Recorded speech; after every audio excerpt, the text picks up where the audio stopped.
नमस्कार साथियों, मैं हूं डॉक्टर आनंद भारद्वाज।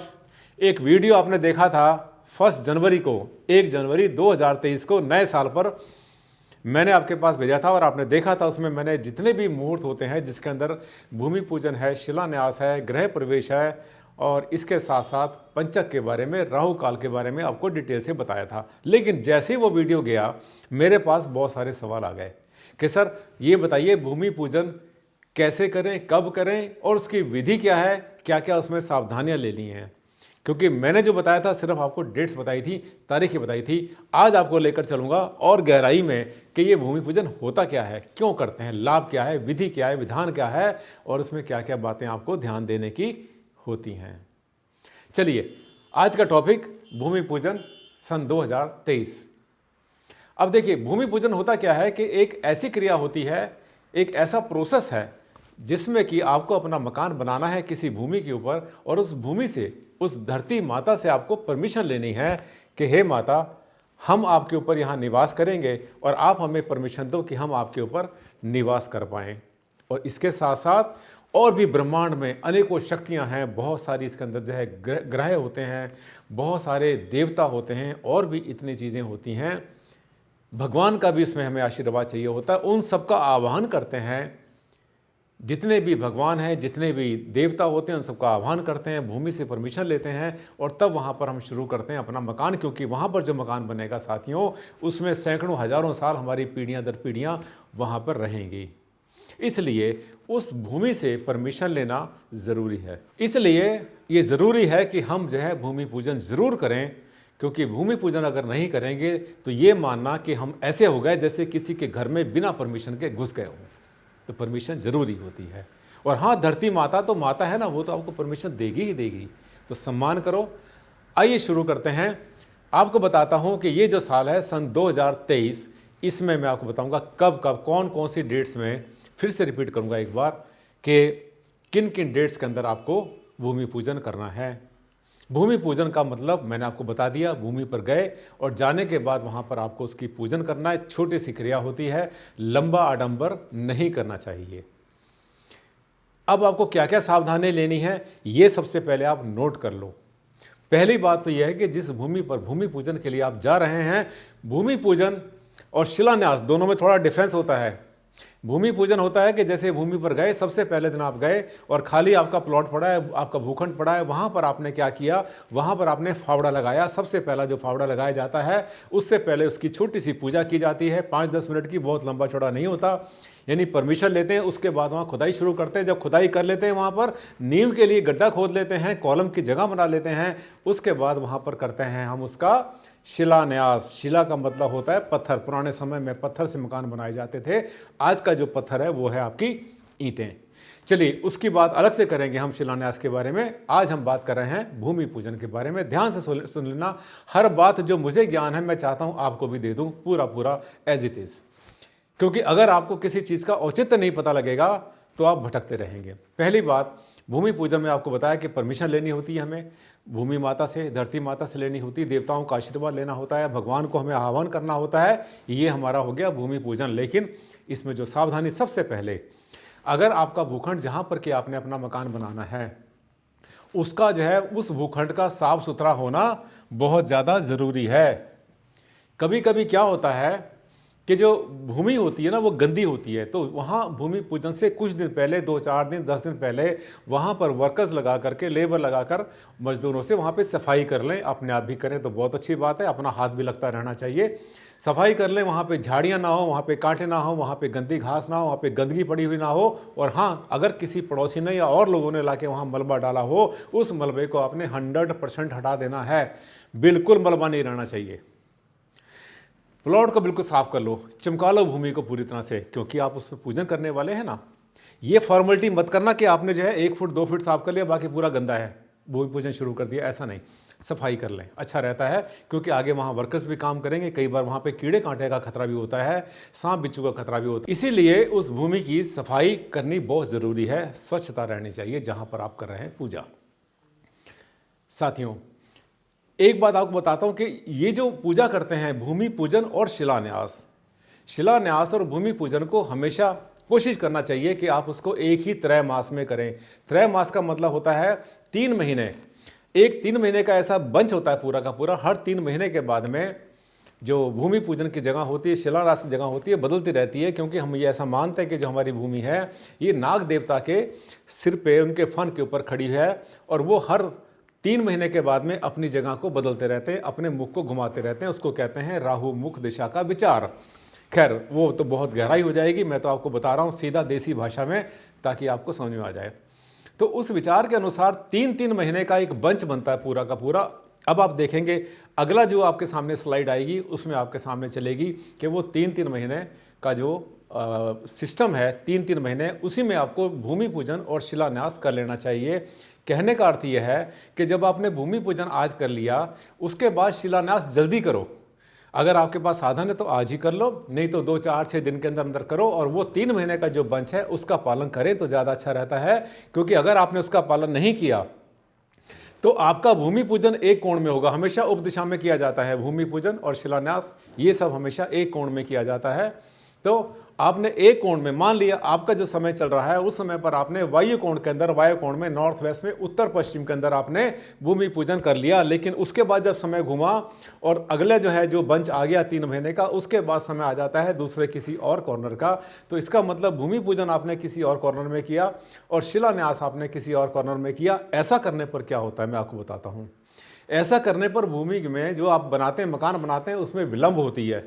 एक कारण, वैसे तो कारण बहुत सारे होते हैं, लेकिन सबसे बड़ा कारण एक ये होता है कि अगर आपने भूमि पूजन एक कोण में किया है और शिलान्यास दूसरे कोण में किया है, तो हमने ऐसा एक नहीं देखा, सैकड़ों उदाहरण देखे हैं कि भवन को बनने में विलंब होता है, देर लगती है, रुक रुक के काम चलता है, बीच बीच में कोई ना कोई अड़चन पड़ती रहती है। अब आप देख रहे हैं स्क्रीन पर आपके सामने चल रहा है ये जो त्रैमास हैं, 3-3 महीने का बंच कौन सा होता है, ये देखिए। 1 जनवरी 2023 से 12 फरवरी 2023 पूर्वोत्तर के ईशान कोण में भूमि पूजन और शिलान्यास दोनों ही किए जाएं तो अच्छा रहेगा।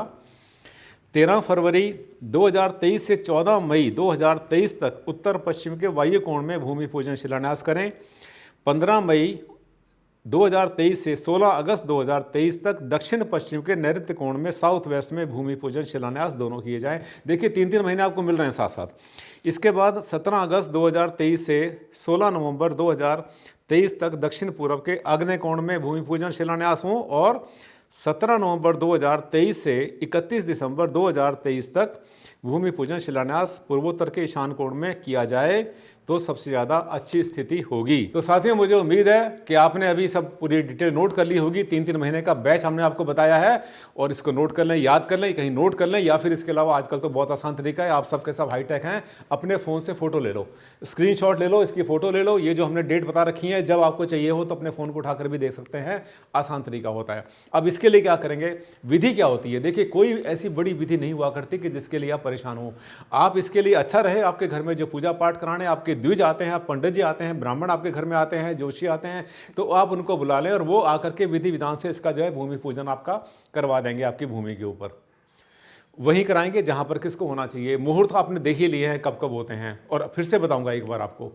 अब इसके बाद क्या करेंगे, वहां पर आपको सबसे पहले भूमि पूजन के लिए आपने छोटी सी पूजा की, थोड़ा सफाई करी, गाय के गोबर से लिपाई की आपने, थोड़ा सा जमीन साफ कर ली। करने के बाद वहाँ पर आपने पूजा की, वहाँ पर आपने धूप जलाई, वहाँ पर आपने दिया जलाया, वहाँ पर फूलमाला चढ़ाई, देवताओं का आह्वान किया। जो भी मंत्र आपको आता है बोल दें, पंडित जी हैं तो वो अपने आप ही कर लेंगे, अदरवाइज आपको जो भी मंत्र आता है, हरे हरे राम राम बोल दो, गायत्री मंत्र बोल दो, जो भी आता है। देखिए मन में श्रद्धा होनी चाहिए, पूजा तो सभी ठीक होती है।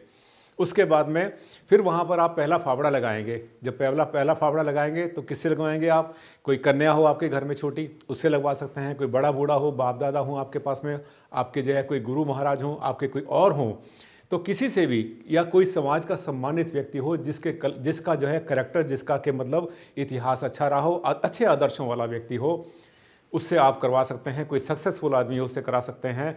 घर की जो है आपकी जो महिलाएं हैं वो कर सकते हैं, पुरुष कर सकते हैं। इसके लिए कोई ऐसा नियम नहीं बना, कोई भी करे। उसमें आपने जब फावड़ा उसमें मारा, आपने पहली बार ज़मीन पर जब फावड़ा मारेंगे तो फावड़ा मारने के लिए आप ध्यान करेंगे कि उसमें जो है एक फावड़ा नहीं, मतलब 2 3 4 फावड़े लगेंगे। जितने लोग वहाँ पर उपस्थित हैं, आप हैं, आपके घर की महिलाएं हैं, आपके पुरुष हैं, जितने लोग वहाँ पर हैं वो भी इसमें वहाँ पर थोड़ा सा खुदाई वहाँ पर कर देंगे तो ज़्यादा अच्छा रहेगा। उसके बाद नारियल फोड़ें और उसके बाद मिष्ठान लड्डू आप वहाँ पर बांट देंगे और भूमि पूजन हो गया। उसके बाद शुरू कर दें वहाँ पर खुदाई करना। लेकिन फिर बताता हूं मैं, यदि जिस समय पर आप गए वहां पर जाने के बाद आपको लगता है कि आपने 2 दिन पहले वहां सफाई करी थी, लेकिन आज फिर वहां पर आपको जो है गंदगी मिलती है, कोई विष्ठा पड़ी हो, किसी मानव विष्ठा हो वहां पर पड़ी, किसी पशु ने कुछ कर दिया हो, तो पहले सफाई कर लें। गंदी जगह पर कभी भी भूमि पूजन ना करें। यदि ज़्यादा ही गंदी होती है तो आप 2-4 फीट 1-2 मीटर राइट लेफ्ट हट सकते हैं।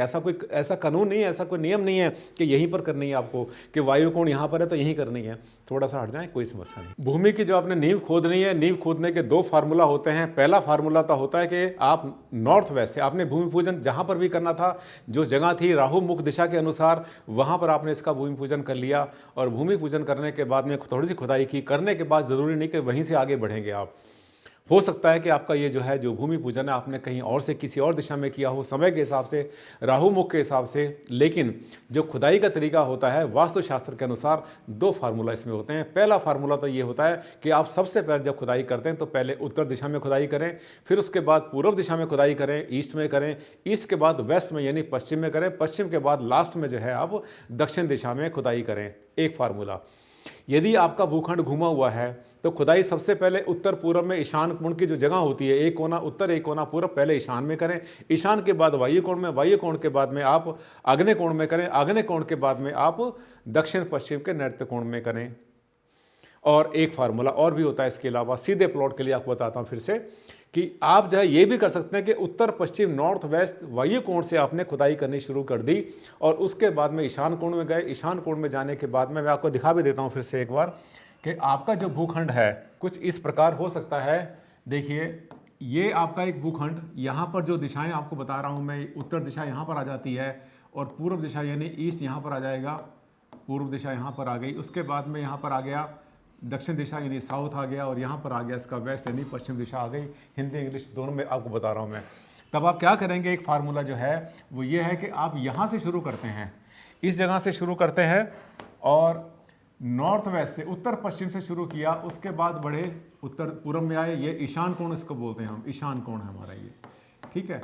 ईशान कोण में आए, उसके बाद में घूमते घूमते आप दक्षिण पूर्व में आए, उसके बाद घूमते घूमते यहाँ पहुँचे, उसके बाद वहाँ पर जा करके ख़त्म कर दिया। ये है नींव खोदने का तरीका, एक फार्मूला।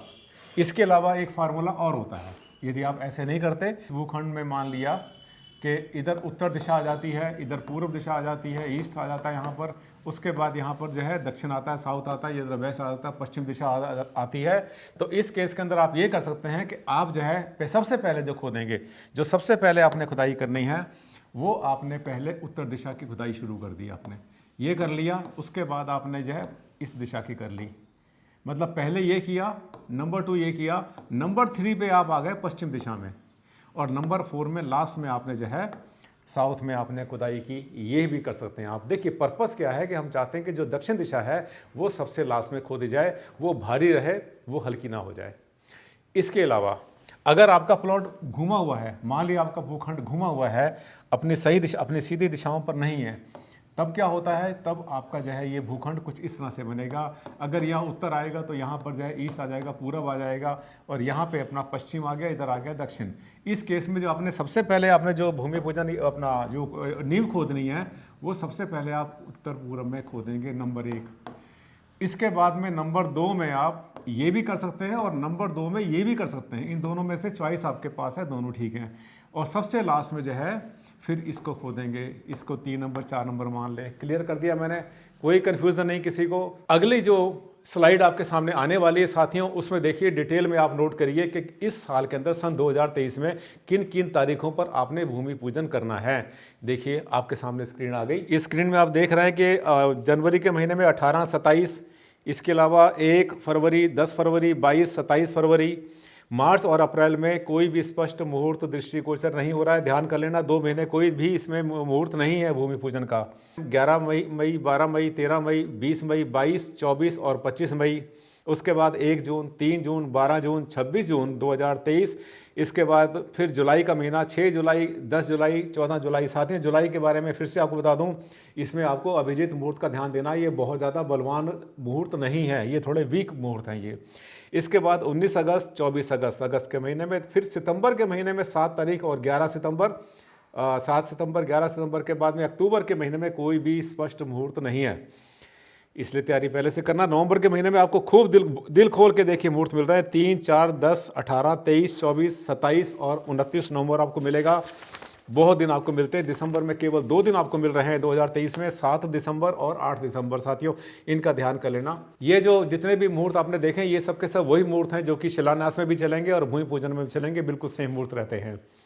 लेकिन आपकी जो है डेट ऑफ बर्थ के हिसाब से, आपके जो आपकी जन्म कुंडली है उसके हिसाब से, अगर आप चाहें तो स्पेशल भी, आप जिसे कहना चाहिए एक स्पेशल अपने लिए मुहूर्त निकलवा सकते हैं। आपके जो पंडित जी हैं, आपके जो एस्ट्रोलॉजर हैं, वो आपका सही समय और सही दिनांक निकाल देंगे। इसके अलावा बहुत सारे ऐसे शुभ दिन और भी आते हैं पूरे साल के अंदर, जिसमें कि आप मुहूर्त कर सकते हैं, कोई भी शुभ काम कर सकते हैं, यानी कोई रुकावट नहीं है, आपको खूब मिलेगा समय। इसके अलावा ध्यान करने, जैसे हमने आपको बताया था, राहु काल में कभी भी आप कोई भी ऐसा शुभ काम ना करें। आप जो है भूमि पूजन करने के लिए साइट पर गए हुए हैं, वहां पे आप जो है अपना ये शुभ कार्य शुरू करने वाले हैं। अगर वहां पर कुछ अशुभ लक्षण आपको दिखाई पड़ जाएं, जैसे कि आसपास किसी कुत्ते ने रोना शुरू कर दिया, या कहीं आपको सुनाई पड़ा कि अरे वहाँ झगड़ा हो गया पड़ोस में, कहीं पर कहीं कोई आगजनी हो गई, कोई ऊपर से बर्ड, कोई पक्षी ऊपर से उड़ता हुआ गया, उसने वहाँ पर हड्डी का पीस गिरा दिया, या किसी पर विष्ठा कर दी, बीट कर दी, ये जो लक्षण होते हैं ये अच्छे नहीं होते हैं। ऐसे करने में कैंसिल नहीं करना आपने, कम से कम 1 से सवा घंटा वेट करना है। 1 सवा घंटा वहाँ पर कोई भजन चला दो, आजकल तो सबके पास फ़ोन होते हैं, उस पर कोई गायत्री मंत्र चला दो, कुछ भी टाइम पास कर लो, सफाई कर लो, बातचीत कर लो, वहाँ पर ऐसा एनवायरनमेंट बना रहे। उसी समय पर आप इसको चालू नहीं रखेंगे। इसके अलावा मैंने आपको पहले ही बताया था, हमेशा बताता रहता हूं कि जब इसके लिए अगर आपने पंडित जी को बुला रखा है तो आपका मुख रहेगा हमेशा पूर्व दिशा में और पंडित जी का मुख रहेगा हमेशा उत्तर दिशा में। यानी आपने ईस्ट में किया, पंडित जी ने नॉर्थ में किया, और तब ये जो प्रोसेस है इसको अंजाम देते हैं तो ज़्यादा अच्छा रहता है। और हाँ, दूसरी बात ध्यान कर लेना कि जिस समय पर आपने भूमि पूजन कर रहे हैं, उस समय पर जितने लोग भी आपके पास आसपास इकट्ठे हैं, आपके परिवार के हैं, आपके मित्र, वो सबके सब सच्चे मन से आपके हितैषी होने चाहिए। ऐसा ना हो कि मन में उनके कुछ और चल रहा हो और सामने तारीफ कर रहा हो। साथ ही अपने जो खास लोग होते हैं, जिनको आपके साथ में प्रेम है, श्रद्धा, आपके साथ में अटैचमेंट है, उन्हीं को हमेशा इन्वॉल्व करना चाहिए ऐसे शुभ कामों में, क्योंकि इस प्लॉट के ऊपर रहना है आपकी पीढ़ियों ने। अगला वीडियो बहुत जल्दी आने वाला है, 2 दिन के बाद आपके सामने आएगा। वो आएगा शिलान्यास के बारे में, बताऊंगा शिलान्यास होता क्या है, कैसे करें, विधि विधान क्या है, करें या ना करें, नहीं करते तो क्या होगा, पूरा बताऊंगा शिलान्यास के बारे में। और उसकी डेट्स बताऊंगा, उसमें क्या क्या सावधानी लेनी है, उसको मत छोड़ना, बहुत काम का होगा शिलान्यास के बारे में। उस वीडियो में फिर से आपसे मुलाकात करता हूँ, तब तक के लिए दें आप मुझे इजाज़त। नमस्कार, धन्यवाद।